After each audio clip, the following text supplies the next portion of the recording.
first thing, yesterday after the lecture, I said something that was I said that maybe in the unconditional case, if you have a connective to unconditional, maybe the isoperimetric problem is solved by a hyperplane, but this is not true. And Emmanuel Millman immediately told me that this is not true, and the counter example is just a rhombi in the plane.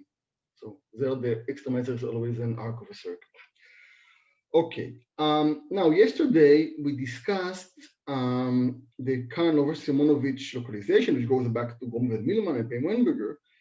And there the idea was to bisect.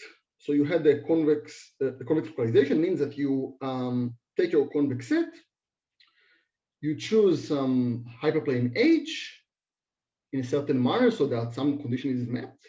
And then you divide your convex into two parts, H plus and H minus, and you kind of work separately with each.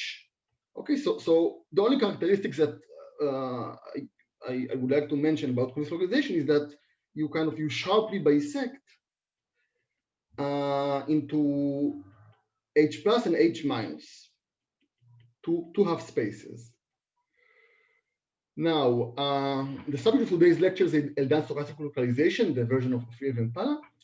And Eldan, Ronald Eldan in his PhD, he was working on a generalization or extension of this KLS localization from two aspects. So first of all, there is this idea of random localization. Okay, so in KLS, you would choose the hyperplanes just to satisfy some constraint. And here what we want is just to choose them randomly somehow. So in particular, we're going to ignore basically the set A, only the convex set K, but randomly set through the barycenter of the measure. And the second characteristic, the second change is the idea of a continuous localization. So what is this idea? Well, in KLS, we had this convex set or log-concave measure. Let me do it. And we had this hyperplane H. And we did this sharp bisection.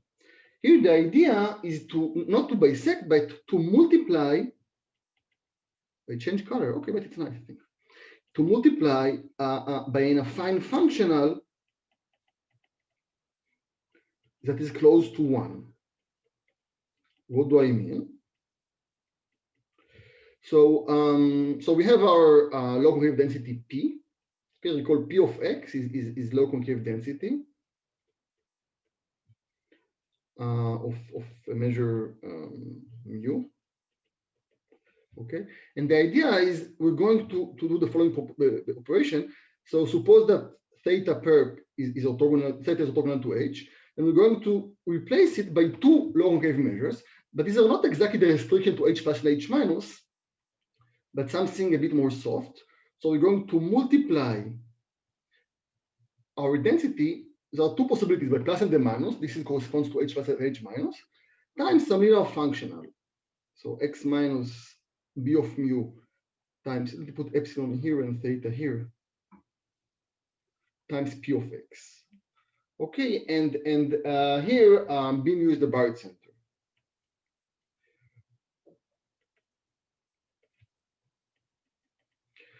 Okay, so what is going on here? So you have this small number epsilon, and theta says a unit vector or something like this. And rather than just replacing P by the restriction to H plus, we multiply by a linear functional, which kind of gives a little preference to H plus, right? It's a bit tilted. Okay, so it has a bit more mass in H plus and a bit less mass in H minus. But if epsilon is small, then it is somewhat soft. It's not really a sharp bisection, but just kind of you reweight your distribution in a way that gives slight preference to one of the sides. Okay, so what we get with this process, so what you obtain is that, so you obtain two measures, and in fact, two measures because of plus and minus, but these two measures are in fact two probability measures, at least under, okay, let's assume that mu is completely supported. says that assumes that U is completely supported and epsilon theta is sufficiently log to large.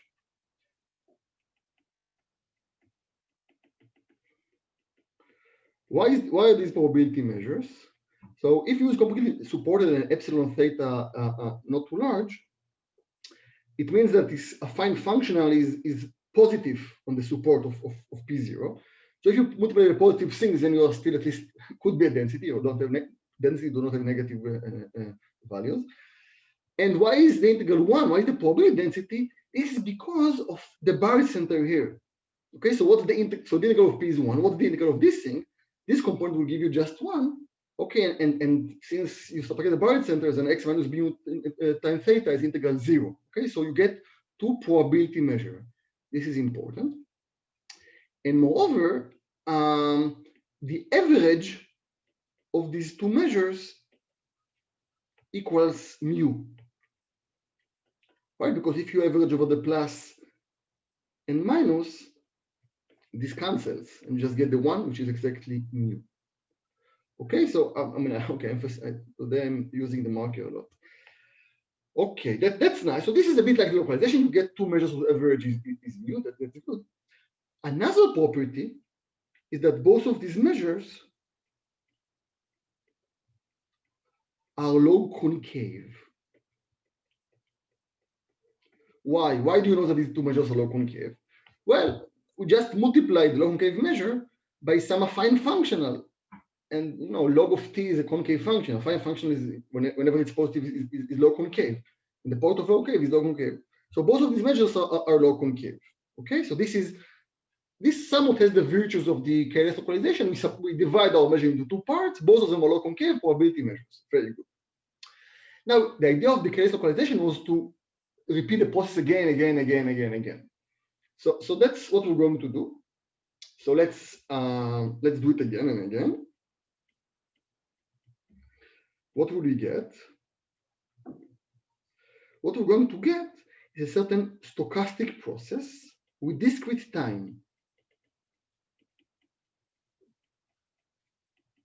Okay, later it will be continuous time, but for now we have only continuous time.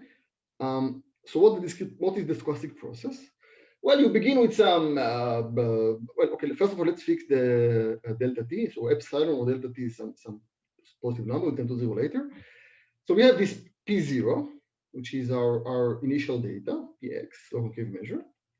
And now we recursively define P of, and recursively, we define, so what's the distribution at time t plus delta t at x? So it will be the previous value. Okay, so for any x in Rn, it will be the previous value pt of x times the linear functional, which is again of the form 1 plus x minus b, that will be bt, the barycenter, times a small thing. This small thing will now be denoted a bit differently. I write as root of delta t times zt. But you should really think, this is the plus minus epsilon theta we had earlier. So you basically just multiply by think this will be random, this will be the source of the randomness. Zt will be chosen randomly. Okay, so and the sign, it will be a symmetric distribution, so it will be just kind of these random kind of tilts. Okay, so I should tell you what are the zt's, but first let me write it in a bit slightly differently. So equivalently, we can write a difference equation. So pt plus delta tx, okay, for any x in Rn and so on. So it's the previous value plus something which is x minus bt root of delta t zt times pt of x. Okay, so this is what we do at each step. Now, what are these the zt's?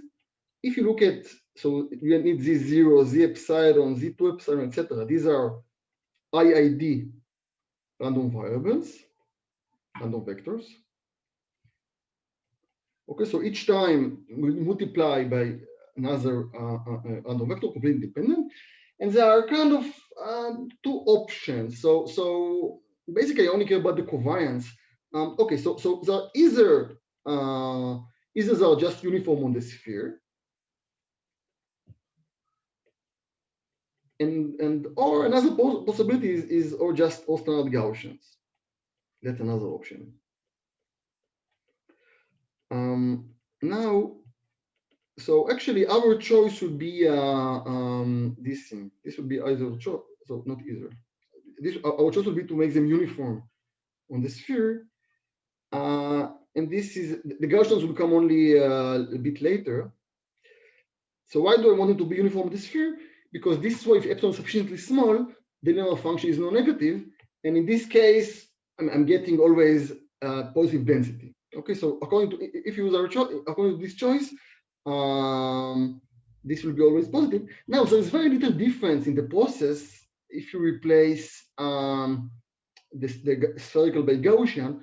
So in fact, if epsilon is small, also with the Gaussian, it's 99% positive, so all the time. So really, if you just run it in the computer, will not notice that there is very tiny probability that at some point it will become negative. But still, it's a bit nice to say that things hold almost truly. Okay, so what we get, by the way, BT, I didn't say BT is the BT is of course the Barycenter.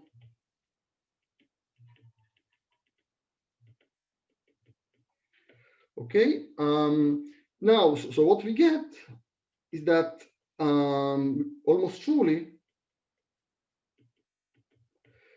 PT, okay, it's a random measure because of this randomness comes from the ZTs that are kind of random, but it will always be probability.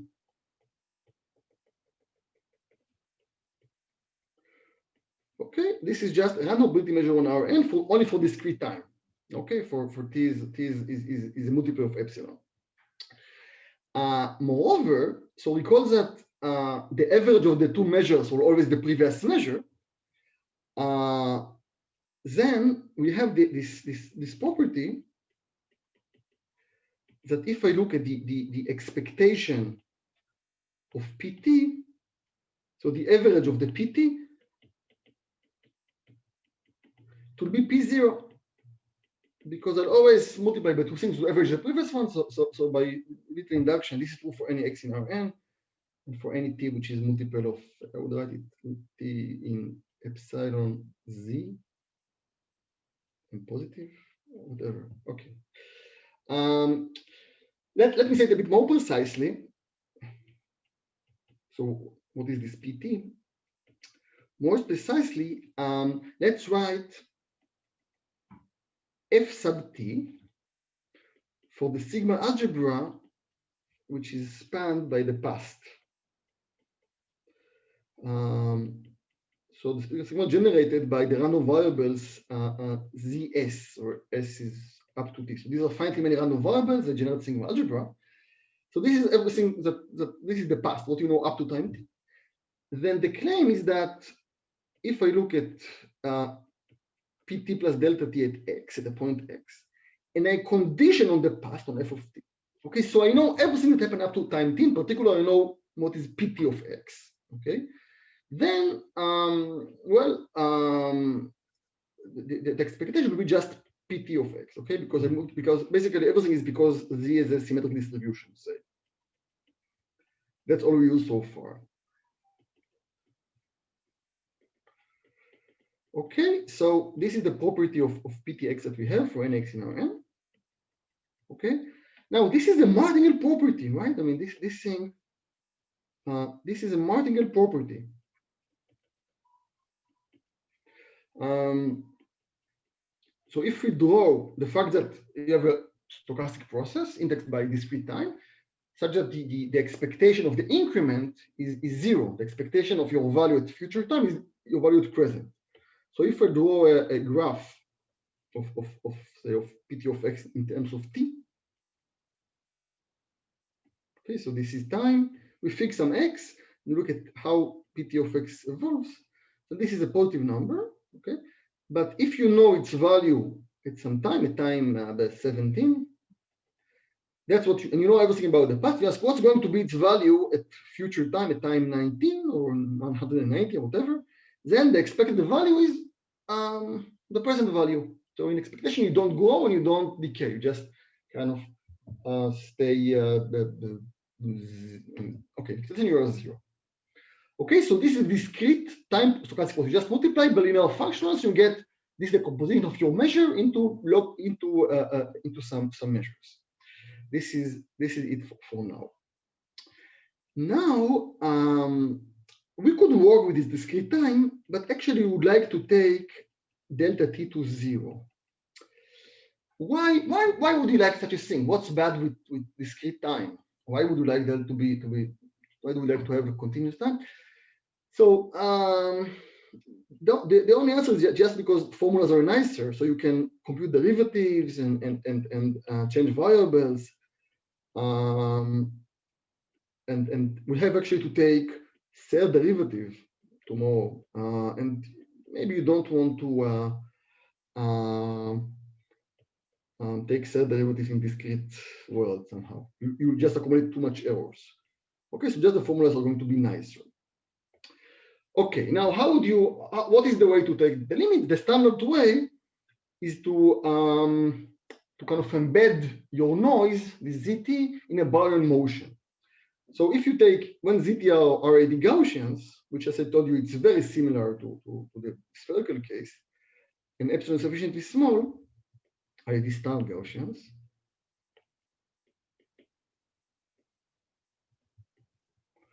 So if epsilon is sufficiently small, then PT would be a probability measure with probability close to 1 when the epsilon goes to 0. And you could write that root delta t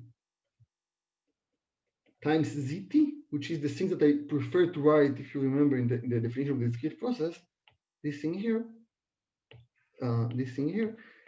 it's actually, it can be expressed as an increment of a Bourgain motion. So delta t is still positive now, okay? I mean, it's a fixed positive number. Okay, so this is where WT is, let's say, standard Bourgain motion in Rn.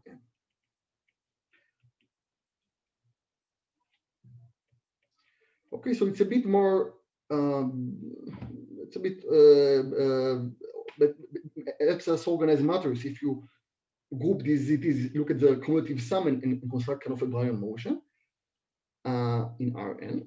And you know, when you have, this is also denoted by as delta of WT, the difference of the stochastic processing in short time. Okay, so these are, the increments are independent Gaussians, and you know that the in time delta t, Bourgain motion does root of delta t times a Gaussian. Okay, so now we can take the limit. Okay, and what are we going to obtain? What you obtain is this stochastic localization, this process invented by Eldan.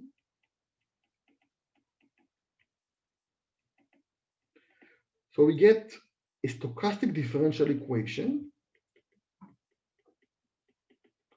which is just the limit of the difference equation we had earlier. So what is the stochastic differential equation? So for any x in Rn and t positive, now I don't need to worry that t is in some lattice, in some. So in place of delta, so we had, look what we had. We said that the change in PT was this thing here. We're just going to replace, this is dWt, this is delta Wt. So we're just going to replace this by dWt. So d of PT of x, the change in PT of x in time, in a short amount of time, is x minus bt dWt times the measure PT of x. Okay, so this is the stochastic differential. P0 is given, and BT is the barycenter. So that's a stochastic differential equation. Now, pretty much like in ordinary differential equations, if the coefficients depend Lipschitz on the variables, then you have existence and uniqueness, and this is indeed the case also here. So there is existence and uniqueness of a solution, even a strong solution. This is true for any for all t. Okay. Moreover, so with probability 1, almost surely, better to write, almost surely for all t,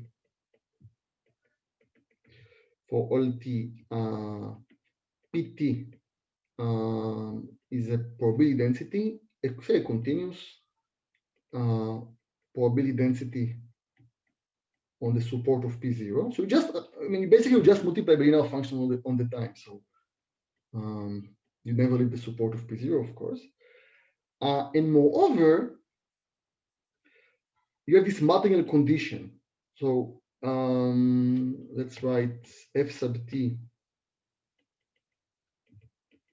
for the sigma algebra generated by the Bourgain motion. Okay, so the Bourgain motion is just a convenient way to group the noise that enters the process. Then for any S more than t fixed, if I look at the expectation of pt of x conditioning on all events that happen up to time s, then this should be ps of x. Okay, so this is a martingale. Okay, this is the direct analog of the discrete time martingale condition that we had earlier. Okay, just some remarks about so anyway, so all properties, all geometric, all dynamical properties of this continuum time processes are very similar to the discrete time. Okay, all we gain is that we have nicer formulas later on. So, but I mean, this is an important formalism, of course, and if you're not familiar with it, then I think it's a nice thing to learn. Okay, so first of all of our processes are adapted. So this means that whenever you have a random variable with a subscript t, then it's going to be measurable with respect to ft. So if you have xt, bt, at, it is always measurable with respect to it is determined by knowing the Bourgain motion or the noise up to time t. Okay, this is adapted to the filtration ft. Second property is about how would you think about a stochastic differential? Okay, so if you see something like, so this is really just for people who are not familiar, or convex geometers not familiar with stochastic differential equation. So if you see, I don't know, some equation of this, for dxt is some diffusion term plus a drift term. So what is the meaning of that? So formally, the meaning comes from it's an Ito integral. Formally, it's easier to discuss integrals than differentials. So you say that x is the Ito integral of this plus this. Okay, but intuitively, you can think about it as follows. So x is some process, and in a short amount of time, delta t or dt, the increment in xt is a sum of two things. The first thing is the more familiar, just like just delta t times dt. Okay, that's the standard thing. Although delta t could be random in itself. And this expression, the diffusion term, is a Bourgain motion scalar in Rn, a little Gaussian in Rn, a scalar product with some vector. So that's the kind of the more noisy term. Okay, the expectation of this term is kind of zero. This is a Martingale term, if you will. Now, we know that Bourgain motion advances in speed. So in delta t time, it's root of delta t times Gaussian, which means that for small t, this is much larger than that term. But fortunately, this term has lots of cancellations in it. In particular, as I said, so I mean, Vt is kind of independent. Vt is measured with respect to Ft, and dWt is the next. So this is independent of that, and this has expectation 0. And in particular, if delta t vanishes, then it is a Martingale.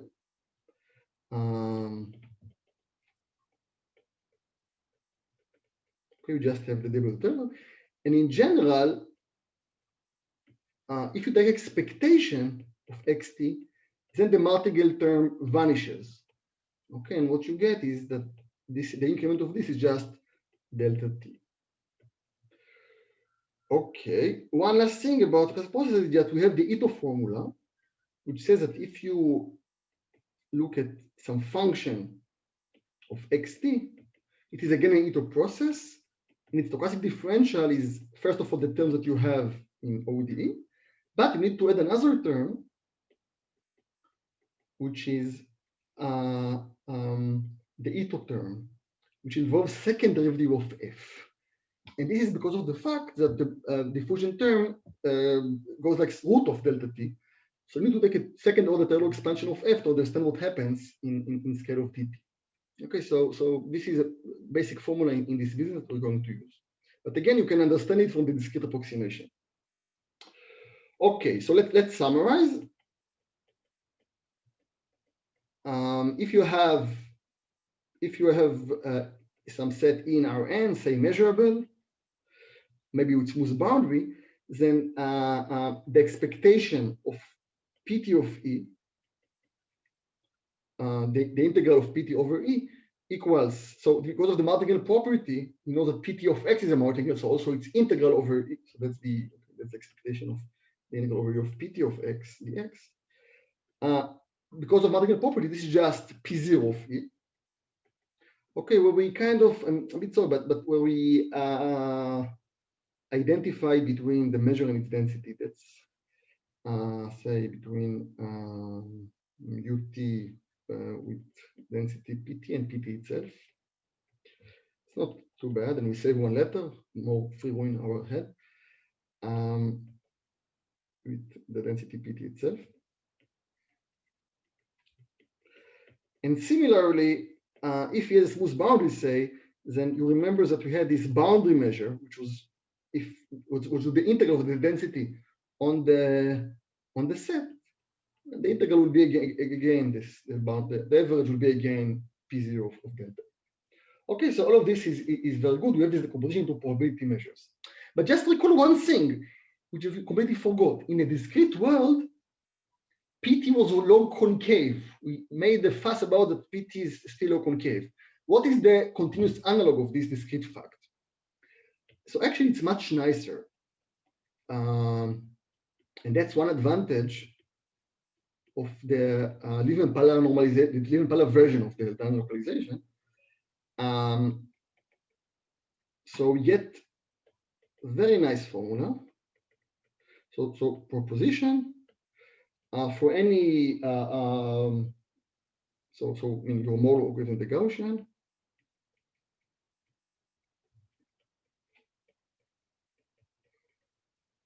So for any x in Rn and t larger than 0, almost surely,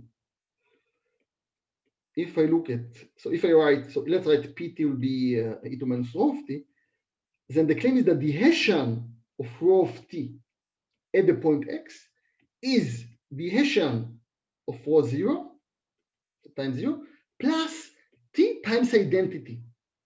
So this is a deterministic process. The Hessian just grows, it completely ignores the random. The Hessian just grows linearly, the simplest process of all. And since this is log concave, then this is at least t times identity. Okay, so in particular, you're more log concave than the Gaussian. Okay, so this is a nice formula which I promised to you in the continuum. Let's prove it. Okay, so proof. We need to look at the logarithm of we know that dpt of x is x minus dt dwt pt. Let's take the logarithm and apply the Ito formula. So the derivative of logarithm is 1 over pt. So I'm going to go 1 over pt of x minus bt dwt pt, and this cancels nicely. And minus half 1 over pt square x minus bt square and pt square again, and this again cancels.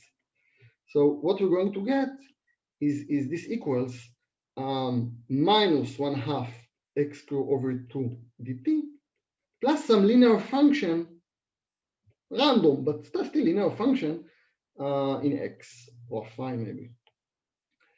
A fine function in X. So the Hessian does not see this thing. The Hessian only sees this deterministic part. And this proves this property. Okay, so consequently, your more log-concaves in the Gaussian. And what did we say yesterday about things that are more log-concaves in the Gaussian? That have better isoperimetric inequality.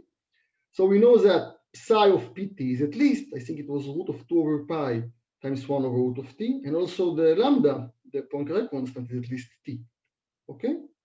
So it means that for any set in Rn, if I look at pt plus of the boundary, at least root of t times the minimum of pt of e and 1 minus pt of e, deterministically with probability 1.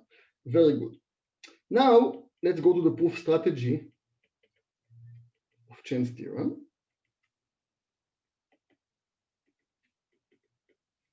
So we begin with some isotropic log-concave measure.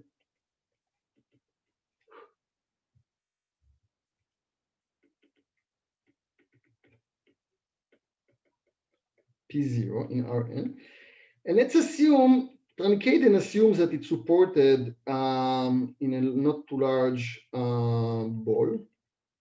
So the truncation is really fine. I mean, an exercise is that, I mean, we threw only tiny amount of mass, maybe E2 minus n mass, even less. In fact, by Pauris, what we threw is E2 minus n to the 5. And we know that this, I mean, you only, because of Sternberg, Zuma, Millman, you only look to measure 1/2. This has no effect on the isoperimetric constant. This is completely fine. Now we just run the localization process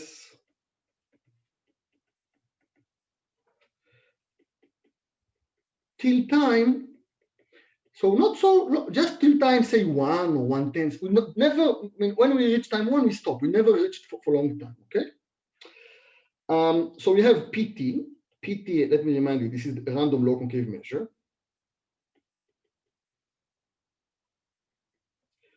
We have its buried center BT. And now let me introduce to you another friend, AT, which is the covariance matrix. Okay, that's a matrix, n by n matrix, totally different. Good, now we come to the basic idea of Eldan, and I mean, this was refined by Lin and Palla and used by Chen. So the idea is the following.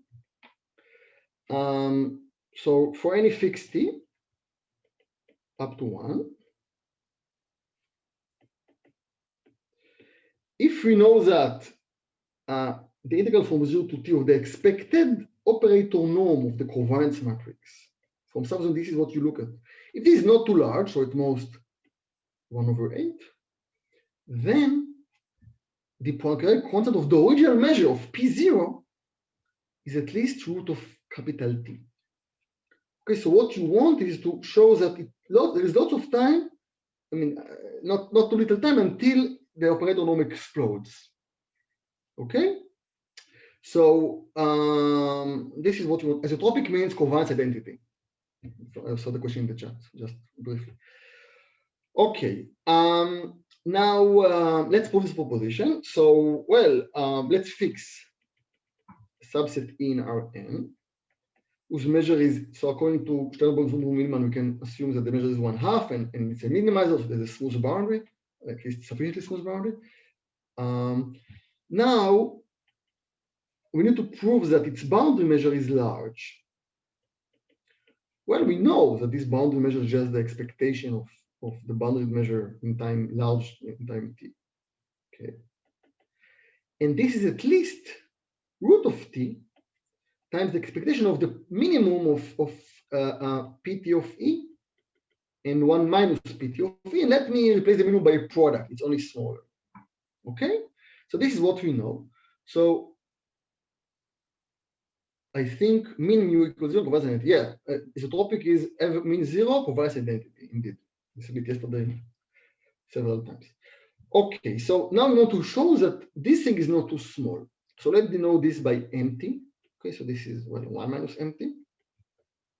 Okay, mt is the integral over e of pt. And I want to show that this is not too small for large enough t. Okay, now mt is a martingale. So mt has, okay, the martingale which begins at 1/2. Why? Because if you look at, so what is the mt? The mt is the integral over e of x minus bt dwt ptx dx, which I can write as vt dwt, where vt is the integral over e of x minus bt ptx dx. Okay, and this is a vector, so I want to estimate its size. This is, okay, this is the supremum over theta of the scalar product with theta, of course. This is the length of a vector. And by Cauchy-Schwarz, this is at most the integral of x minus bt theta square ptx. I should even multiply by something, but I don't need it. And I even replace it by Rn. This is only larger. And this is exactly the operator norm of AT. Okay, so we know that Vt, this diffusion coefficient is at most the operator norm of AT. Okay, but recall we want to understand the product of MT and 1 minus MT. Okay, so I look at MT 1 minus MT. Okay, what's this stochastic differential? So it's going to be, okay, there is this some Martingale term. Okay, all right. Don't care about this thing, but it's so that's a Martingale term. We have average 0 because dmt is vt dwt, so that's a Martingale. And I have the Ito term, so it's going to be plus 1/2 times x squared, so minus 2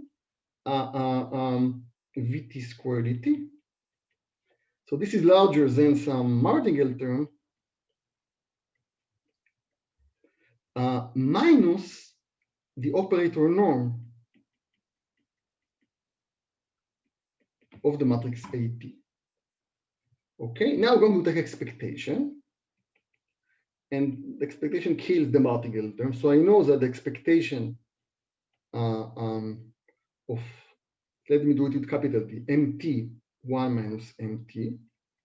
So what is it? This is M0 1 minus M0.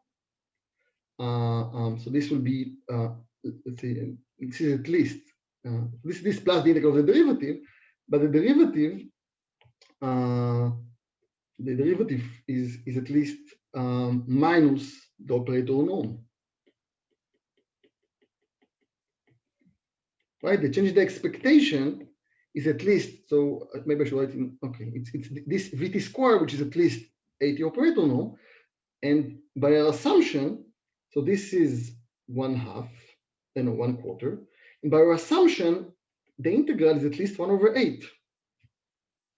Minus the integral, so the integral is at most 1/8, so minus the integral is at least 1/8, which is 1/8. Okay, so I can plug it there, put here this 1/8. And I get that the measure of E is at least root of capital T times 1/8, and I proved what I wanted. Okay, so this is the basic estimating this proof of Localization. Okay, all right, so this was the main idea. Now let me discuss some examples for this process. So the 0th example is if P0 is Gaussian, so it's going to be a standard Gaussian. In this case, the positive deterministic. You just get, the Hessian is of log PT is just 1 plus T. So this is just always, this is just the case in a very easy way. Just decays and no problem. And you would get that there is a large time T such that the integral is bounded by 1/8. Okay, this is in the Gaussian case, everything is simple. But you are worried that covariance can grow, and this can sometimes happen. So, for example, if P0 is a product measure, And let's look, for example, not on the Gaussian, let's look on exponential measure. Okay, so it will be, say, sum of xi. Okay, write it sum of xi plus 1. And the indicator of xi larger than -1. I think that is isotropic. In this case, here, so as it happens, the covariance unfortunately grows. And already a time which is large constant over log n, the operator norm is roughly log n. Okay, so this shows that we already lost one log n when we did this basic estimate. So we cannot, I mean, after this lesson, we cannot get a sharp result. Okay, but so as it happens in a short amount of time, sometimes the operator norm can grow. We don't know if, I mean, I can go up. We don't know exactly if it goes more than log n, but what we're going to prove later is that the time interval is subpolynomial in n, but not logarithmic. That's still we cannot prove. Okay, so this is the basic estimate, and all we want to do from now on is to show that the covariance matrix AT does not grow too fast. That's what we want to go to show. Okay, so I think I started 5 minutes late, so I can take a few more minutes, Christoph. Okay, thanks. So let me just say really a few words about the dynamics of the covariance matrix, and this will be the subject of tomorrow. Okay, so we want to understand what happens to the covariance matrix because we want its integral to time t to be not more than 1/8. So let's start with something simple: the dynamics of the barycenter. Okay, so bt is the integral of x ptx dx. So its dynamics is easier. So we're going to get x, so it's bt dwt pt. And if you arrange it slightly differently, you'd write it as the integral of x, tensor x minus bt. So that's a matrix times dwt. And this matrix is just, you can propagate the bt, it's nothing. So this is just AT, the covariance matrix. Okay, so we get that the dynamics, the little change in bt in a short time interval is the covariance matrix. Okay, so the derivative of the first moment gives us the second moment. Now, what about the covariance matrix? So here we claim that somewhat similarly, the stochastic differential of AT, so I write it in this way. First, I write it in tensor notation, then in coordinates. In tensor notation, this is what you would get. So you center your measure, you take the third tensor, I told you, I warned you. That's basically times dwt. So that's tensor, and you multiply by dwt, I'll explain what it means. And then you, okay, so there's an ito term, which is this. So why? Why is it true? Okay, first of all, what is the meaning? So how would you contract? So this is a contraction of a street tensor with a vector.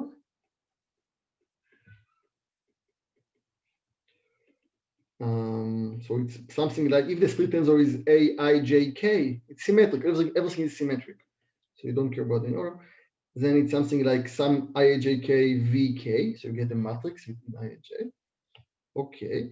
How would you prove this formula? So why is it true?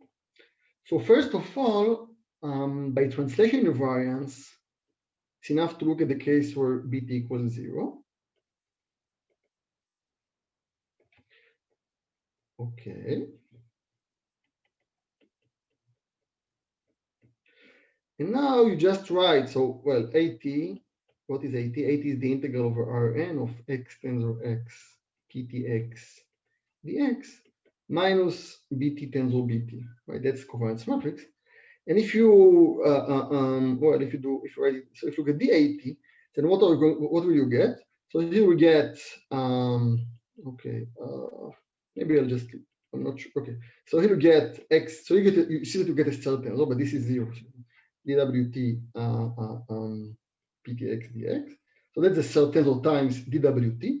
And bt, if you just differentiate one of them, you get 0 because the answer is 0. So you only get the Ito term, and the Ito term of this thing is going to be 80 square dt. So it's kind of dBt, tensor dBt. dBt is 80 WWT, and you get 80 square dt. Okay, maybe it's a bit too much to have tensor notation at this difficult time of Corona. So let me write it in coordinates. So the evolution of AT is as follows. So what is d of AT?